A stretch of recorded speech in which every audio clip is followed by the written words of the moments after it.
Price Lord. இயேசுவின் நாமத்தினாலே உங்கள் ஒவ்வொருவரையும் டெய்லி மன்னானுங்கிற இந்த கர்த்தருடைய வசனத்தை தியானிக்கும்படி அன்போடு கூட வரவேற்கிறேன். இன்றைக்கு கர்த்தருடைய ஆவியானவர் உங்களோடு கூட பேச போகிறார். இதுவரைக்கும் நீங்கள் இந்த சேனலுக்கு சப்ஸ்கிரைப் பண்ணலை அப்படின்னா தயவு செய்து பண்ணுங்க. அநேகருக்கு இது நீங்கள் தெரியப்படுத்துங்க. நிச்சயமாய் கர்த்தர் உங்களை ஆசீர்வதிப்பார். இன்றைக்கு கர்த்தருடைய வசனத்தை மத்தேயு 4வது அதிகாரம் 1வது வசனத்தை நாம் வாசித்து தியானிக்க போகிறோம். அப்பொழுது இயேசு பிசாசினால் சோதிக்கப்படுவதற்கு ஆவியானவராலே வனாந்தரத்துக்கு கொண்டு போகப்பட்டார். இயேசு கிறிஸ்து சோதிக்கப்படுவதற்காகவே வனாந்தரத்துக்கு கொண்டு போகப்பட்டார். யாரால? வசனத்தில் எழுதப்பட்டிருக்கு, ஆவியானவராலேயே. ஆவியானவரே அவரை கொண்டு போனார். எங்கே? வனாந்தரத்துக்கு. இதுக்கு சோதிக்கப்படுவதற்கு, சாத்தானால சோதிக்கப்படுகிறதுக்கு ஆவியானவரை கொண்டு போகிறார். வசனத்தில் அப்படிதான் எழுதப்பட்டிருக்கு. கர்த்தருடைய பிள்ளைகளை அவர் அப்படி வனாந்தரத்துக்கு நடத்தப்பட்ட பொழுது சாத்தான் சோதித்தான், கர்த்தர் ஜெயம் எடுத்தார். நீங்க வேத வசனத்தில் வாசிச்சு பார்த்தீங்க அப்படின்னா, ஆண்டவராக இயேசு கிறிஸ்து ஊழியத்திற்கு போவதற்கு முன்பாக இந்த காரியங்கள் எல்லாம் நடக்குது. ஊழியத்துக்கு போவதற்கு முன்பாக 40 நாட்கள் உபவாசம் பண்ணி ஜெபிக்கிறார். அதை முடித்த உடனே சோதனைக்காரனாக சாத்தான் வந்து இயேசுவை வஞ்சிக்கும்படியாக பார்க்கிறான். இயேசுவை வஞ்சிக்கும்படியாக வேத வசனத்தை வைத்தே வஞ்சிக்கிறான். நீர் தேவனுடைய குமாரனானால் இதோ பார்க்குறீங்கள இந்த கல்லுகள் இது அப்பமாக்கும் என்று சொல்லுகிறார். உடனே இயேசு சொல்லுகிறார், மனுஷன் அப்பத்தினால மாத்திரமல்ல, தேவனுடைய வாயிலிருந்து புறப்படுகிற வார்த்தையினால பிழைப்பான் என்று சொல்லுகிறார். அப்புறம் சொல்றான், என்னை வணங்கிக்கோள், உனக்கு எல்லாமே நான் கொடுக்கிறேன்.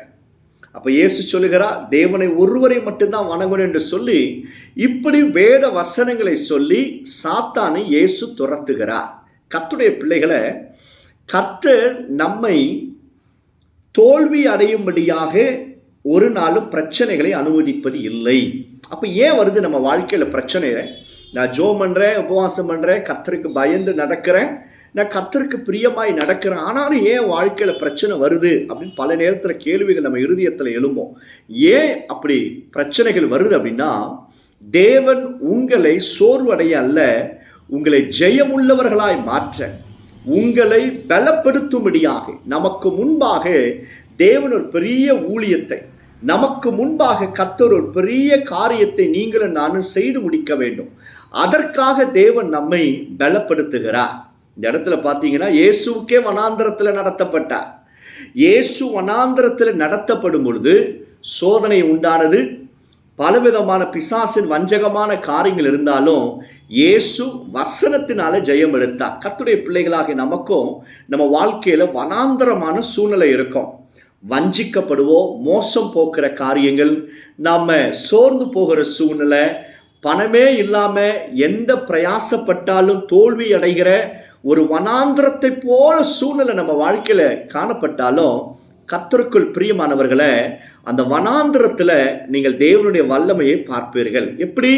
வேத வசனத்தை நீங்கள் விசுவாசித்து, வசனத்தை நீங்கள் சார்ந்து, நீங்கள் அதை வைத்து வாழும் பொழுது கர்த்தர் உங்களுக்கு வனாந்தரமாக இருந்தாலும் அவருடைய வல்லமையை நீங்களும் நானும் ருசிப்போம். இஸ்ரவேல் ஜனங்கள் வனாந்தரத்தில் தான் திரளான அற்புதங்களை கண்டார்கள். மன்னாவை புசித்தார்கள், தேவனுடைய சத்தத்தை கேட்டார்கள், மகிமையின் மேகத்தை கண்டார்கள். இப்படி எத்தனையோ அற்புதங்களை எங்க கண்டாங்க? வனாந்தரத்தின் வழியிலே வரும் பொழுதுதான் கண்டார்கள். இந்த வசனத்தை கேட்கிற கர்த்தருடைய பிள்ளைகளை, ஒருவேளை உங்க வாழ்க்கை வனாந்தரமாக இருக்கலாம், வறண்டு போனதாக இருக்கலாம். கர்த்தர் சொல்லுகிறார், தேவனுடைய வல்லமை உன் வனாந்தரமான வாழ்க்கையில கர்த்தர் விளங்க செய்வார். பயப்படாதீங்க. எப்படி நம்ம ஜெயம் எடுக்க முடியும்? இயேசு எப்படி ஜெயம் எடுத்தார் அப்படின்னா, வசனத்தை பட்டயத்தை போல எடுத்து அவர் ஜெயம் எடுத்தார். நீங்க ஜெயமுள்ள வாழ்க்கை வாழணுமா? பிசாசின் சோதனைகளை ஜெயிக்கணுமா? அல்லது உன் வனாந்தரமான வாழ்க்கை மாறணுமா? இதோ இந்த வேத வசனத்தை பிடித்து கொள்ளுங்க, வசனத்தை தியானிங்க, வசனத்தை வைத்து ஜெபம் பண்ண ஆரம்பிங்க.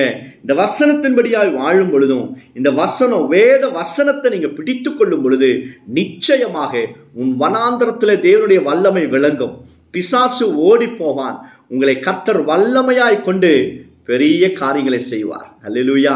பயப்படாதீங்க.